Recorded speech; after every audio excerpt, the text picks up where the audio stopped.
In this video, we will be going over one of the most powerful features in Botmock, snapshots. Let's start by opening up a project. When you open up a project, you're presented with a plethora of different options, but our main focus right now is to go to the top right menu, simply press on the icon here, and you have a few options. First of all, you can undo and redo as you normally would in any sort of platform like this, but you can also take a snapshot. Taking a snapshot is limited to about every 2 minutes, but you can restore and view your snapshots at any time in a simple list.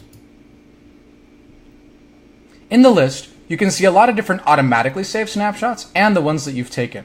And you have a few options to either delete your snapshots or restore them. By restoring a snapshot, you'll be presented with a pretty major option.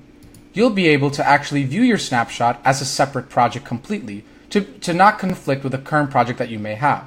This will allow you to make the proper edits and the proper comparisons without having to jump over or override anything.